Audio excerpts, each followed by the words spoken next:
Hello friends, welcome back. My self S के अग्रवाल। और आज अपन जो वीडियो है वो लेके आए हैं स्टेट एलिजिबिलिटी टेस्ट कि जो भी स्टूडेंट जो प्रिपरेशन कर रहे हैं, खास तौर से अपन एक सीरीज चला रखी है, क्वेश्चन पेपर सोल्व कर रहे हैं। खास तौर से जो भी स्टूडेंट्स ने मेरी बुक जो है वो परचेज की है और उसमें जो इंग्लिश मीडियम के कुछ पेपर्स थे, तो कुछ जो बच्चे हैं हिंदी मीडियम के उनको थोड़ी प्रॉब्लम आती है और इंग्लिश मीडियम के जो बच्चे हैं उनके लिए जो है वो पेपर सॉल्व करा रहे हैं। ठीक है ना। इसमें पहले अपन ने पेपर काफी सॉल्व करवा चुके हैं और जो भी आपको वीडियो देखना है वो प्लेलिस्ट मैंने बना रखी है प्रीवियस ईयर शॉर्ट पेपर के नाम से। और दूसरी चीज अपन देखें तो मैंने टेलीग्राम चैनल बना रखा है। जो भी स्टूडेंट पीछे की जो भी वीडियो डेली का अपडेट, कौन सी वैकेंसी आ रही है, क्या नहीं आ रही है, और इसी के साथ मैं आपको बता दूं कि आरपीएससी के अंदर जल्द ही इसी महीने के लास्ट तक असिस्टेंट प्रोफेसर की जो वैकेंसी है वो रिलीज होने वाली है। तो सभी स्टूडेंट ज्यादा से ज्यादा सेट के प्रिपरेशन में लगे रहिए ताकि आपको जल्दी मौका मिले असिस्टेंट प्रोफेसर के एग्जाम में बैठने के लिए और आपके जो सपने हैं वो पूर्ण हो। ठीक है ना। इसी के साथ अपन ने पेपर स्टार्ट कर रखा है state eligibility test 2019 life science paper second Gujarat का।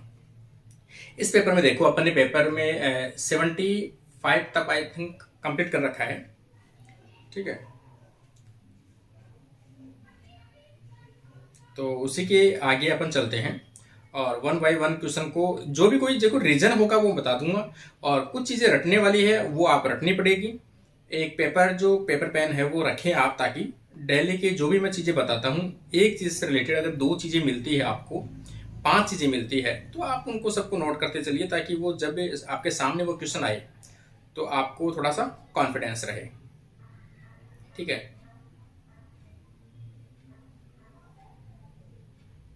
देखो इसमें क्वेश्चन नंबर 76 में चलते हैं अपन। In angiosperm lateral root develop from. देखो ये जो क्वेश्चन है वो हर एग्जाम में आपको मिलेगा।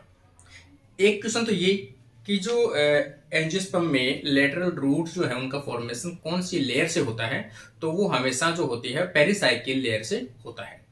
पेरिसाइकिल लेयर जो होती है वो सिंगल लेयर होती है, एंडोडर्मिस जो है उनके अंदर पाया जाता है।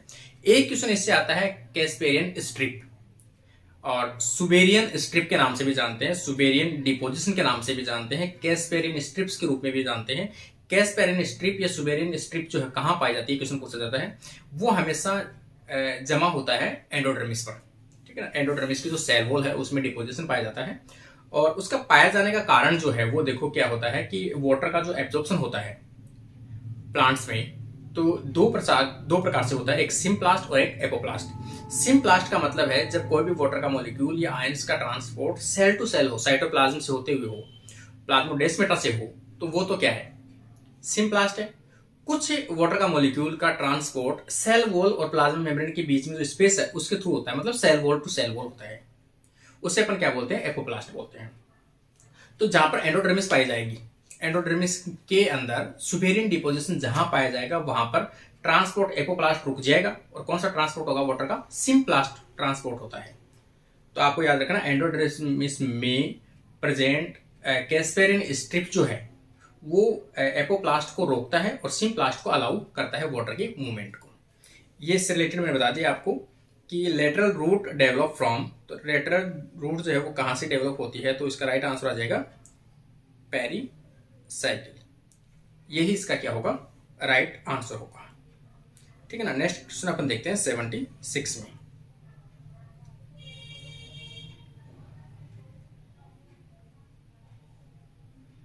देखो जितनी मेहनत मैं आप लोगों के लिए करता हूं उतनी मेहनत मैं भी चाहता हूं कि आप लोग बराबर मेहनत करें और सभी इतनी मेहनत करें कि आप लोगों का जो रिजल्ट है वो मुझे मिले और सभी आप लोग मुझे मैसेज करके कहो कि सर हमारा नेट या सेट क्वालिफाई हो गया है।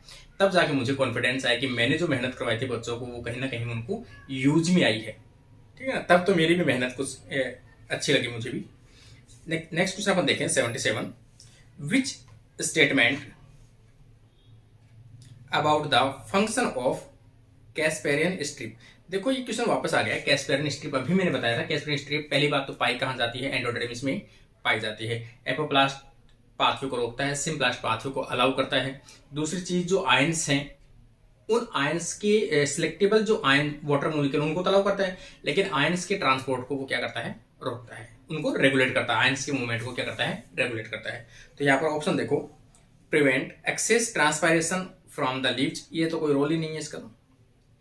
सेकंड देखो, regulation ion movement into root vascular cylinder. C देखो, prevent horizontal water movement from the vascular cylinder to cortex, ये तो उल्टा हो गया।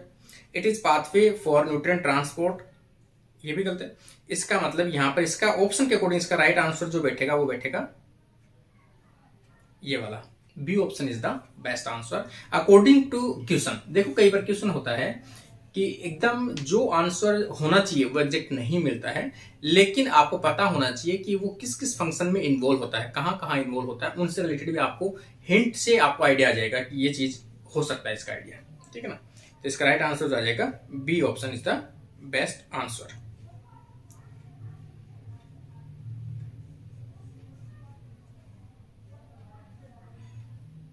नेक्स्ट क्वेश्चन अपन देखें 78 में देखें, इन फोटोसिंथेसिस की जो प्रोसेस होती है, द फंक्शन ऑफ वाटर का क्या रोल होता है। देखो वाटर का रोल जो होता है वो होता है फोटोलाइसिस, मतलब presence of sunlight water split, water का मॉलिक्यूल क्या होता है, टूटता है।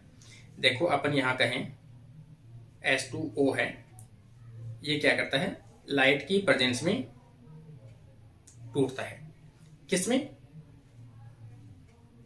दो तो प्रोटॉन और दो इलेक्ट्रॉन और ऑक्सीजन एटम, इसमें टूटता है। प्रोटॉन जो है वो तो क्या है, प्रोटॉन ग्रेडियंट बनाने के लिए यूज में आता है, ठीक है। इलेक्ट्रॉन जो है वो कहां जाता है, जो फोटोसिंथेसिस की प्रोसेस है साइक्लिक और नॉन साइक्लिक फॉस्फोराइलेशन, उनमें चला जाता है, ठीक है ना। और ये इलेक्ट्रॉन की सहायता से प्रोटॉन पंप किया जाता है। ओवरऑल इन्होंने पूछा है फोटोसिंथेसिस के दौरान फंक्शन ऑफ वाटर का फंक्शन क्या होता है, प्रोटॉन और इलेक्ट्रॉन को प्रोड्यूस करना, ठीक है ना। वाटर के फोटोलाइसिस के दौरान एंजाइम जो यूज में आते हैं वो कौन से एंजाइम्स होते हैं। देखो एक तो कॉम्प्लेक्स होता है लाइट हार्वेस्टिंग कॉम्प्लेक्स, मतलब जो लाइट को कैप्चर करता है, तो यहां पर एक इस प्रकार से कॉम्प्लेक्स पाया जाता है जो क्या करता है, लाइट को एब्जॉर्ब करता है। ये तो है light harvesting complex, light harvesting complex. एक नीचे की तरफ जो वाटर को स्प्लाइट करवाता है, तो वो कौन सा है, oxygen evolving complex, oxygen evolving complex OEC। दो कॉम्प्लेक्स यहां पर प्रेजेंट होते हैं, इनकी हेल्प से वाटर का मॉलिक्यूल जो है वो स्प्लाइट होता है, प्रोटॉन निकालता है और इलेक्ट्रॉन निकालता है। इलेक्ट्रॉन है वो साइक्लिक नॉन साइक्लिक पाथ में चला जाता है, प्रोटॉन है वो ग्रेडियंट बनाने के लिए यूज में आता है, जिसके कारण से ATP का सिंथेसिस किया जाता है। ये इसका ऑप्शन में देखें अपने, इसका राइट आंसर जो होगा वो कौन सा होगा, supply electron in the light dependent reaction, provide oxygen for the light in dependent reactions, transport proton ion in light dependent reactions, absorption light. तो यहां पर देखो supply electrons in light dependent reaction, मैंने बताया इलेक्ट्रॉन जो है वो बनते हैं और इलेक्ट्रॉन इस रिएक्शन के अंदर चले जाते हैं। तो इसका जो राइट आंसर होगा वो कौन सा होगा, A option is the best answer. Next question अपन देखें 79 में पूछा गया है, Shannon Wiener index is use to estimate, किस चीज को एस्टिमेट करने के लिए जो शेनन वेनर जो इंडेक्स है वो दी गई है। देखो किसी भी पॉपुलेशन में किसी स्पीसीज की डाइवर्सिटी को मेजर करने के लिए ये इंडेक्स यूज में ली जाती है। किसी बड़ी पॉपुलेशन के अंदर आप किसी स्पीसीज की रिचनेस की स्टडी करना चाह रहे हो, स्पीसीज की अबाउंडेंस की स्टडी करना चाह रहे हो, आप कौन सी स्पीसीज की रिचनेस ज्यादा है, अबाउंडेंस किसकी है, स्पीसीज की डाइवर्सिटी वहां पर क्या है, उसके लिए यूज में लिया जाता है। तो इसका राइट आंसर इसमें ऑप्शन देखो आप, अमाउंट ऑफ एनर्जी ट्रांसफर, ये तो है ही नहीं, total biomass of ecosystem of any, ये भी नहीं, species diversity in an ecological community is the best answer. ये देखो species diversity in an ecological community determine या estimated by the Shannon Wiener index. Next question अपन देखें 80 number, what cause a growing green plant to bend toward the light. ठीक है, ये आपने phototropism का एक्सपेरिमेंट पढ़ा होगा जब ऑक्सीजन की डिस्कवरी हुई थी। तो यहां पर अपन देखें जैसे कोई प्लांट, इधर कोई सूरज है, लाइट निकलती है, यहाँ पर अपन देखें ये लाइट, और यहाँ पर जो प्लांट है कुछ इस प्रकार से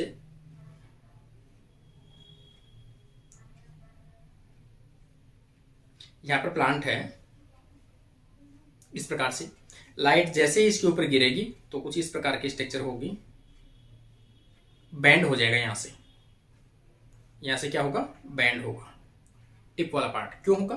क्योंकि जिस साइड में लाइट गिरती है उसके जस्ट ऑपोजिट, मतलब यहाँ पर छांव है, यहाँ पर सेल का क्या होता है, डिवीजन होता है, सेल एनलार्जमेंट होती है, सेल की साइज बढ़ती है, सेल की ग्रोथ बढ़ती है, जिसके कारण से इधर तो वजन होने लगेगा। सेल के over division and cell enlargement के कारण से छांव वाले पार्ट के अंदर सेल डिवीजन होने के कारण वजन बढ़ने लगता है, जिसके कारण से प्लांट इधर की तरफ फोल्ड हो जाता है, झुक जाता है। तो ये होता है किसके कारण से, ऑक्सीजन हार्मोन की प्रेजेंस के कारण से, ठीक है ना। तो यहाँ पर ऑप्शन में देखो क्या दिया गया है, क्लोरोप्लास्ट मूव टुवर्ड लाइट, नहीं। Shoot apex grow toward heat, कोई मतलब नहीं इस चीज से।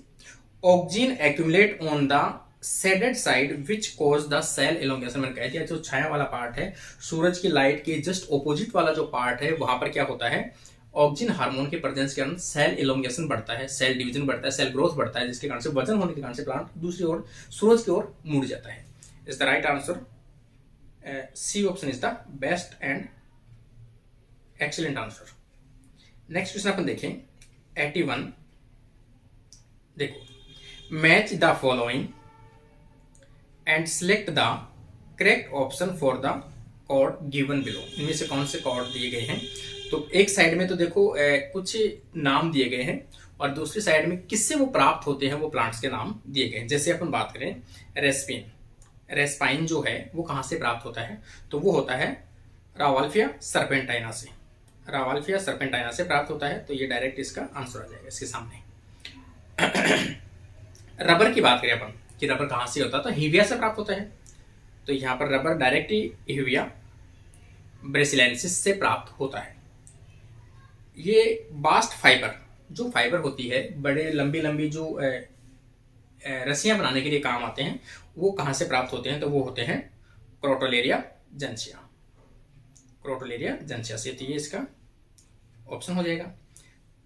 क्लोव की बात करें, जो लौंग है वो कहाँ से प्राप्त होता है, तो लौंग जो है वो प्राप्त होता है जीजियम एरोमेटिकम, जीजियम एरोमेटिकम, ये इसका राइट आंसर होगा, ठीक है ना। क्लोव के बारे में कई बार पूछा जाता है कि क्लोव क्या है। Clove is a flower unopen bud, ठीक है ना। क्लोवर क्या है, लौंग जो होती है वो इस प्रकार की स्ट्रक्चर होती है, तो कुछ इस प्रकार से स्ट्रक्चर होती है, तो वो क्या होती है, अनओपन फ्लावर बड होती है, ठीक है ना। इसका राइट आंसर होगा, ये आप मैच कर लेना। 82 में अपन देखें, देखो epidermal seed fibre, epidermal seed fibre are obtain from, मतलब कोई सीड है, सीड की एपिडर्मिस से कुछ इस प्रकार से हेयर लाइक स्ट्रक्चर पाई जाती है, फाइबर्स पाए जाते हैं ये। तो ये किसके सीड में देखने को मिलते हैं, तो ये हमेशा कपास के जो सीड है, कॉटन जो है, वो एपिडर्मिस की क्या है, मॉडिफिकेशन हेयर्स होते हैं, ठीक है ना। तो यहाँ पर राइट आंसर इसका आ जाएगा गॉसिपियम स्पीसीज, मतलब कपास, cotton is the best answer, इसका राइट आंसर होगा बी ऑप्शन। नेक्स्ट क्वेश्चन अपन देखें, देखो सैफ्रॉन की बात करते हैं अपन, तो सैफ्रॉन होता क्या है, सैफ्रॉन केसर को बोलते हैं, ठीक है। सैफ्रॉन ऑब्टेन फ्रॉम, सैफ्रॉन कहां से प्राप्त किया जाता है, केसर, केसर, ठीक है ना। केसर किससे प्राप्त किया जाता है, खास तौर से जो स्टिग्मा है और स्टेलाइट, वो स्टाइल है, ठीक है ना। किसी भी फ्लोरिंग प्लांट के अंदर कुछ इस प्रकार से स्ट्रक्चर होती है, इस प्रकार से, इसको अपन क्या बोलते हैं, स्टिग्मा। यहां पर एंथर, यहां पर, और ये स्टिग्मा, स्टिग्मा और स्टाइल दोनों, ये जो पार्ट होता है इसको यहां से रिमूव कर लिया जाता है, और इससे क्या प्राप्त किया जाता है, केसर प्राप्त किया जाता है, या सेफ्रॉन प्राप्त किया जाता है। तो ये क्वेश्चन हर एग्जाम में कहीं ना कहीं इकोनॉमिक बॉटनी से पूछा जाने वाला क्वेश्चन है। इसका राइट आंसर देखो, style and stigma of crocus sativus, crocus sativus से प्राप्त किया जाने वाला केसर है सेफ्रॉन। ठीक है, इसका राइट आंसर होगा। नेक्स्ट क्वेश्चन अपन देखें 84, the सीव element involve in long distance. ठीक है ना, सीव एलिमेंट जो है involve long distance transport of sucrose. Phloem जो है वो सुक्रोज को ट्रांसपोर्ट करने के लिए रेस्पॉन्सिबल है। फ्लोएम जो है वो सुक्रोज का ट्रांसपोर्ट करता है फूड का मटेरियल सोर्स टू सिंक। ठीक है ना, लीव से दूसरे पार्ट जहां भी आवश्यकता है वहां पर इसको ट्रांसपोर्ट किया जाता है। किसके थ्रू किया जाता है? सीव एलिमेंट्स के द्वारा। सीव एलिमेंट्स जो है वो कैसी होती है? सेमी अलाइव होती है। ये बोल सकते हैं कंप्लीट रूप से वो मरती भी नहीं है, कंप्लीट रूप से जीवित भी नहीं रहती है। सेमी अलाइव कह सकते हो आप टर्म, सेमी अलाइव। ठीक है ना, कैसी है ये? सेमी अलाइव है, मतलब कुछ पार्ट उसका नष्ट हो जाता है, कुछ पार्ट उसका रह जाता है। जैसे अपन बात करें सेल्स में जो सीव एलिमेंट, इसमें न्यूक्लियस हमेशा नष्ट हो जाता है, और न्यूक्लियस नष्ट होता है तो वो सेल जीवित तो कैसी हुई, लेकिन फिर भी अपन कुछ पार्ट्स उसका देखते हैं। जैसे एंडोप्लाज्मिक रेटिकुलम है, उसका माइटोकॉन्ड्रिया है, क्लोरोप्लास्ट है, प्लास्टिड है, इसके अलावा फ्लोएम प्रोटीन्स है, फ्लोएम की स्पेसिफिक प्रोटीन है, पी प्रोटीन्स हैं, वो सभी क्या होती है उसमें बची हुई रह जाती है लास्ट टाइम तक। तो ये सेमी जीवित कंडीशन, सेमी अलाइव कंडीशन वाली कंडीशन होती है। और इसमें ये पर्टिकुलर पार्ट्स हैं, देखो याद रखना आपको, ये क्वेश्चन अगर कभी आए तो क्लोरोप्लास्ट प्रेजेंट होता है, प्लास्टिड मतलब एंडोप्लाज्मिक रेटिकुलम भी रह जाती है, माइटोकॉन्ड्रिया भी रह जाते हैं, और फ्लोएम जो प्रोटीन्स है, पी प्रोटीन्स, वो भी प्रेजेंट रहते हैं। ऑप्शन देखो इसमें ई आर न्यूक्लियस, न्यूक्लियस पहले ही खत्म हो जाता है, E R P protein and plastid, ये ऑप्शन भी इसका सही है। लेकिन मैंने क्या बताया आपको, वो ऑप्शन देखना जो एकदम करेक्ट हो, मतलब ज्यादा पॉसिबिलिटीज हो। तो यहां पर अपन ऑप्शन देखें, plastid, microtubules and dictyosome, dictyosome मतलब गोल्जी बॉडी तो नष्ट हो जाता है, माइटोकॉन्ड्रिया, प्लास्टिड और इकोलाई। तो यहां पर मैंने आपको क्या बताया, अगर फ्लोएम पूछा है तो पी प्रोटीन प्रेजेंट होनी जरूरी है। तो इसके अकॉर्डिंग ऑप्शन डी भी बैठ रहा है और ऑप्शन बी भी बैठ रहा है, लेकिन करेक्ट आंसर किसको मानेंगे? जिसमें फ्लोएम प्रोटीन प्रेजेंट हो। तो फ्लोएम प्रोटीन प्रेजेंट होती है बी वाले में, या इसमें दे रखी है फ्लोएम प्रोटीन, एंडोप्लाज्मिक रेटिकुलम दे रखा है, पी प्रोटीन दे रही हुई है, और प्लास्टिड भी दिया हुआ है। माइटोकॉन्ड्रिया नहीं है तो भी चलेगा, बी ऑप्शन राइट है, क्योंकि इसमें पी प्रोटीन दी गई है। देखो 85 में अपन देखें, विच of the following is involve in the lipid biosynthesis. ये क्वेश्चन देखो मैंने पहले भी कई बार बता चुका हूं, लिपिड बायोसिंथेसिस में यूज आने वाला सेल ऑर्गेनल कौन सा है? तो स्मूथ एंडोप्लाज्मिक रेटिकुलम होता है। स्मूथ एंडोप्लाज्मिक रेटिकुलम का फंक्शन मैंने 2-3 बार बता चुका हूं, मैं आपको फिर भी बता रहा हूं। Smooth endoplasmic reticulum involve in many functions like as detoxification of unwanted component, कोई भी कंपोनेंट है बाहर से आया है, जीनोबायोटिक्स कंपोनेंट है, टॉक्सिक है, उनको डिटॉक्सिफिकेशन करने के लिए टॉक्सिक को नॉन टॉक्सिक में कन्वर्ट करना इज कॉल्ड डिटॉक्सिफिकेशन। डिटॉक्सिफिकेशन काम कौन करता है? स्मूथ एंडोप्लाज्मिक रेटिकुलम करता है। दूसरी चीज अपन बात करें, लिपिड का बायोसिंथेसिस कहां होता है? तो भी कहां होता है? स्मूथ एंडोप्लाज्मिक रेटिकुलम होता है। कैल्शियम का स्टोरेज कौन करता है? तो भी स्मूथ एंडोप्लाज्मिक रेटिकुलम करती है। मसल्स कॉन्स्ट्रक्शन के दौरान आपने देखते हैं कैल्शियम को स्टोरेज करता है। ठीक है ना, तो इसका राइट आंसर आ जाएगा smooth endoplasmic reticulum, D option, यही इसका बेस्ट आंसर है। नेक्स्ट क्वेश्चन अपन देखें 86। देखो, विच of the following statement about the juvenile, juvenile hormone, देखो खास तौर से कोई भी लार्वल स्टेज है, किसी भी बच्चे की इनिशियल स्टेज है, उस टाइम पे उनके न्यूरॉन्स है, खासतौर से ब्रेन्स का डेवलपमेंट है, उसकी ग्रोइंग स्टेज की डेवलपमेंट है, उन सभी में इन्वॉल्व होता है। ठीक है ना, तो यहाँ पर ऑप्शन देखो, इंक्रीज स्ट्रेंथ एंड कोऑर्डिनेशन। ठीक है, यहाँ पर पूछा क्या है? इनकरेक्ट। आपको भाई पहले ये टिक लगा लेना कि पूछा क्या अगले ने, करेक्ट पूछा है इनकरेक्ट पूछा? इनकरेक्ट पूछा है। इंक्रीज स्ट्रेंथ एंड कोऑर्डिनेशन, ये तो सही है। इंक्रीज एक्सपीरियंस एंड स्किल, ये भी सही है। डिक्रीज लर्निंग एंड स्किल, किसी भी चीज को जो बच्चा होता है, छोटा होता है, लार्वल स्टेज में होता है, वो किसी भी चीज को लर्निंग कैपेसिटी उसमें अच्छी पाई जाती है जुवेनाइल स्टेज के अंदर।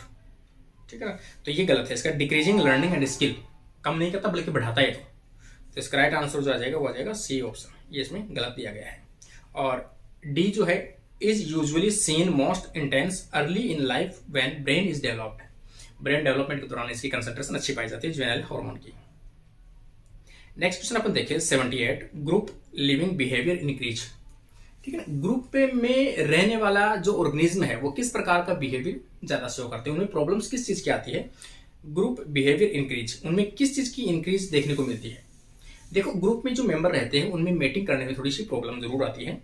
Risk of begin sport by predator, risk ज्यादा नहीं रहता है क्योंकि ज्यादा ऑर्गेनिज्म है तो वो प्रोटेक्शन आपस में कर लेते हैं, बाउंड्री की प्रोटेक्शन करते हैं। तो कुछ ऑर्गेनिज्म उनके प्रेडेटर से मार भी दिए जाते हैं तो कुछ ऑर्गेनिज्म बचा सकते हैं वो। ठीक है, ग्रुपिंग रहने का फायदा है ये। Possibility of division of labour, मतलब जितने ज्यादा लोग हैं तो अपने अपने काम डिवाइड कर सकते हैं कि भाई तू गेट की प्रोटेक्शन करेगा, तू बाहर से खाना लेके आएगा, तू खतरे को बताएगा, तो ये भी लेबरिंग डिवाइड भी कर सकते हो। हंटिंग एफिशिएंसी, तो हंटिंग की एफिशिएंसी भी कम रहती है, ये इसको ज्यादा नहीं पड़ती है कि जो मारेगा वो 2 ऑर्गेनिज्म बाहर वाले मर जाएंगे तो अंदर वाले तो बच जाएंगे, कम से कम ज्यादा पॉपुलेशन रहेगी तो। लेकिन प्रॉब्लम एक आती है कि उनमें मेटिंग की प्रॉब्लम आती है। ठीक है ना, सभी मेल या सभी फीमेल का नंबर आपस में नहीं आ पाता है। ठीक है ना, तो यहाँ पर थोड़ी सी प्रॉब्लम आती है, difficulties in finding mate, mate करने के लिए अपने पार्टनर्स को ढूंढने के लिए उनमें थोड़ी सी प्रॉब्लम आती है, ज्यादा संख्या होती है तो। ठीक है ना, नेक्स्ट क्वेश्चन अपन देखते हैं 88, द न्यूक्लियोसोम कंटेन। न्यूक्लियोसोम में पहले क्वेश्चन आया न्यूक्लियोसोम का, मैंने बताया कि न्यूक्लियोसोम में हिस्टोन प्रोटीन्स पाई जाती है, हिस्टोन प्रोटीन्स की कोर प्रोटीन्स पाई जाती है, कोर प्रोटीन में H2A, H2B, H3, H4 होती है। ठीक है, जिनके ऊपर डीएनए है वो लिपटा हुआ रहता है। तो यहाँ पर देखो सी ऑप्शन देखो, DNA coiled around the core histone. ये क्वेश्चन कई बार पूछ सकता था, कोर हिस्टोन में कौन सी प्रोटीन पाई जाती है, मैंने अभी भी बता दिया आपको, H2A, H2B, H3, H4, प्रत्येक की 2 कॉपी पाई जाती है। ओक्टामर होता है, ओक्टामर। ठीक है, उसके ऊपर डीएनए रैप्ड रहता है। तो इसका राइट आंसर जो आ जाएगा वो आ जाएगा C option is the best answer. Next question अपन देखें 89, ये जो जीन है देखो, वर्टिकल जीन जो है, वर्टिकल जीन या फिर अपन कहे WUSCHEL, वर्टिकल जीन एक्सप्रेस, ये खास तौर से कहाँ पाया जाता है, जो प्लांट के खास तौर से जो स्टेम सेल है, कौन से स्टेम सेल, सूट वाले स्टेम सेल्स, ये प्लांट है, यहाँ की जो स्टेम सेल है इन सेल में ये जीन एक्सप्रेस होता है और किस चीज को रेगुलेट करता है, खासतौर से ये रेगुलेट करता है स्टेम मेरिस्टेम को, मतलब एपिकल सेल की ग्रोथ को, डेवलपमेंट को कंट्रोल करता है। दूसरी चीज फ्लोरिंग जो बनता है इसके ऊपर, फ्लोरिंग बड बनता है, उसकी मेरिस्टेम जो होती है उसको भी कंट्रोल करता है। ठीक है ना, तो सूट एपिकल में ये जीन उसकी ग्रोथ को कंट्रोल करते हैं। जीन डिफरेंशिएशन, उसके कौन से पार्ट बनेंगे, लीफ बनेगी या फ्लोर बनेगा, उन सभी चीजों को कंट्रोल करता है। एसोसिएटेड विद द, तो यहाँ पर देखा सूट एपिकल मेरिस्टेम से रिलेटेड होता है, तो इसका राइट आंसर जो आ जाएगा वो आ जाएगा बी ऑप्शन।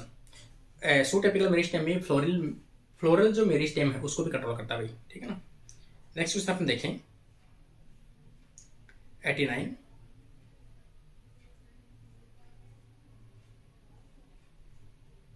में देखें।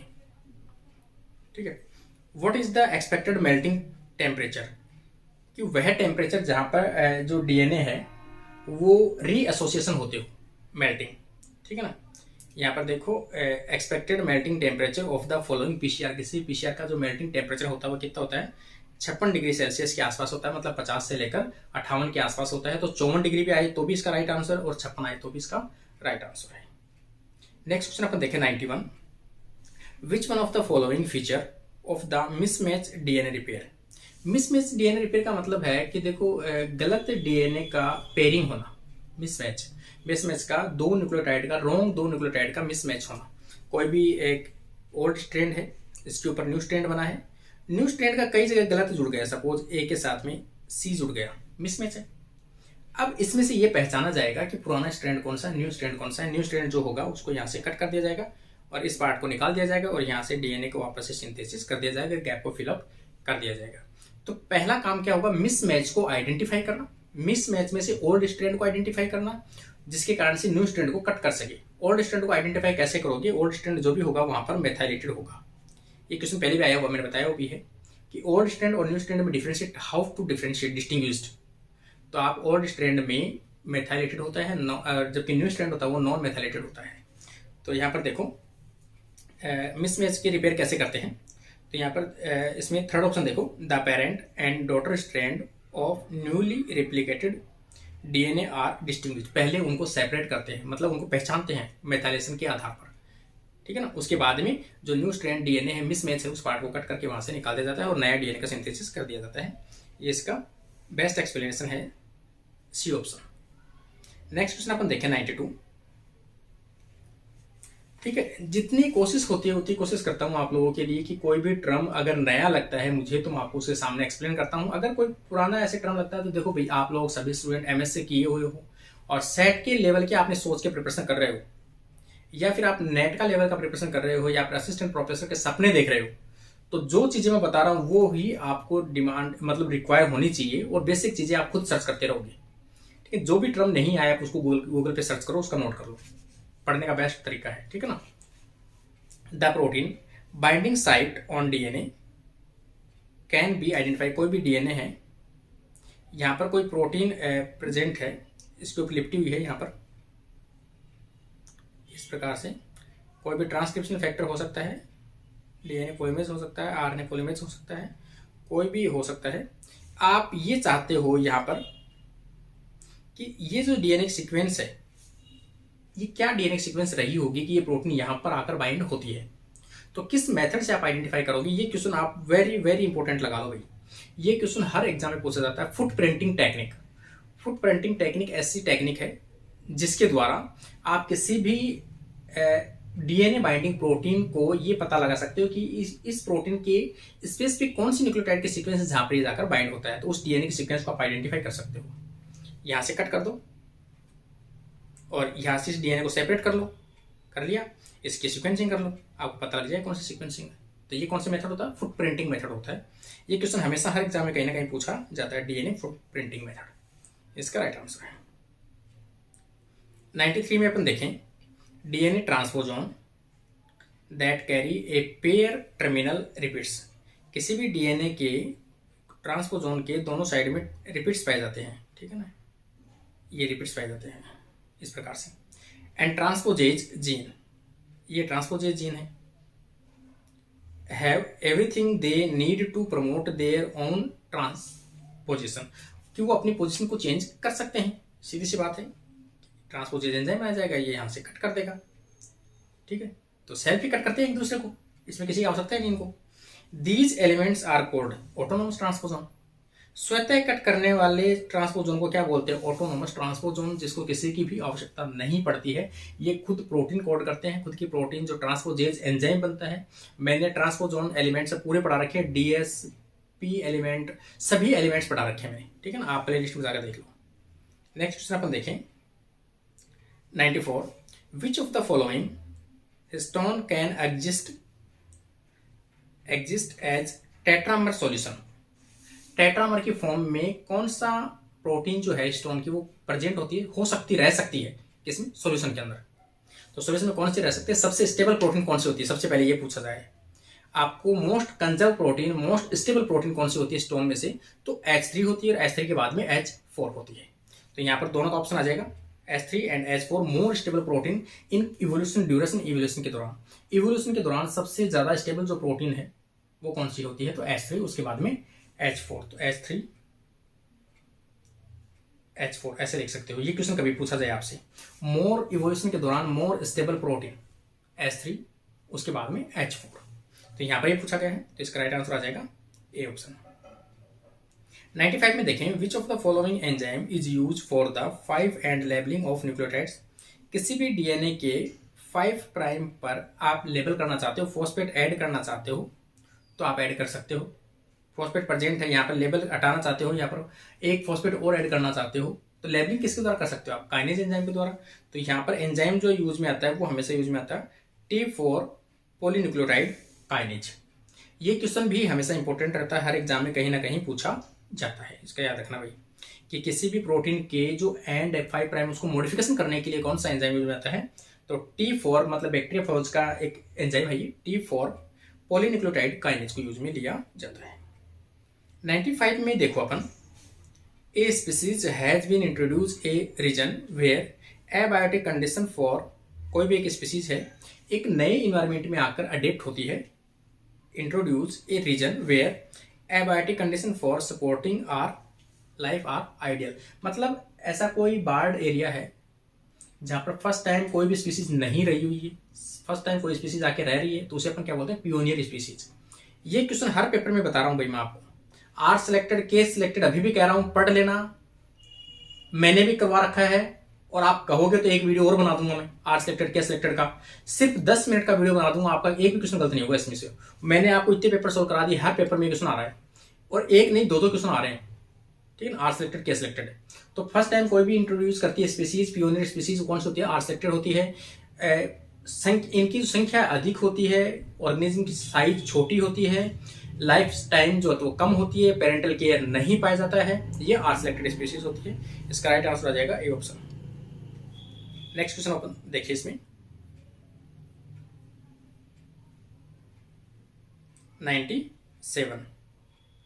97 में देखो, the type of statistical method sampling to followed by urban area, कोई भी एक शहरी एरिया है उसमें पॉपुलेशन के अलग अलग आप आइडेंटिफाई करना चाह रहे हो, there innumerous income party would be, मतलब काफी ऐसे लोग हैं, काफी अमीर लोग हैं, वहां उनको अलग अलग श्रेणी में आपको डिवाइड करना है। तो जब अलग अलग कैटेगरी में किसी पॉपुलेशन से उठा के लेना, तो उनको उनके लेवल के अकॉर्डिंग, जैसे मान लो एक है लखपति अपन कह सकते हैं, एक करोड़पति कह सकते हैं, ऊपर उसको रखो, फिर उसको रखो, एक 1000 वाला ले लो, एक 500 वाला ले लो, ऐसे अलग अलग जिनमें इनकम है उन इनकम वाले लोगों को उठाकर अलग अलग इकट्ठा कर लो, अलग अलग लेवल वालों को।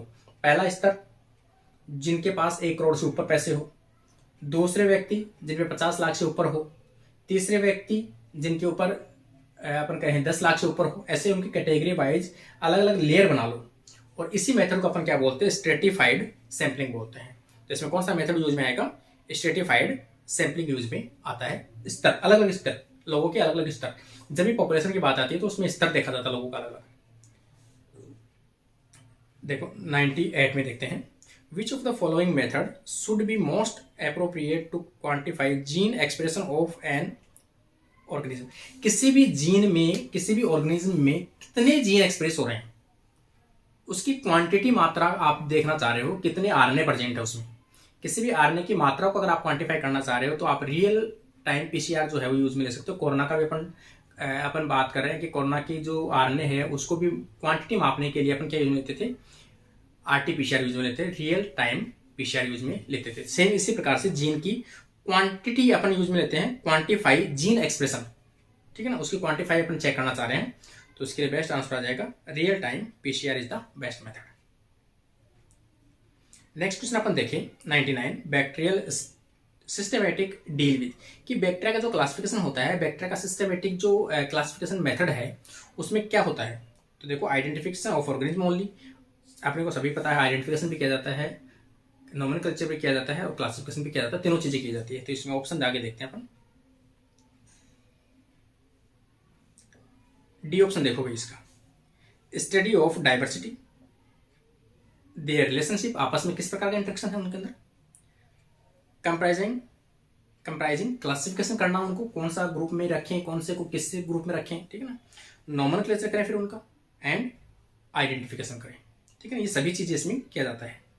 लास्ट क्वेश्चन देखें आज का, गुजरात का अपन देखें, what which one of the following is true during the,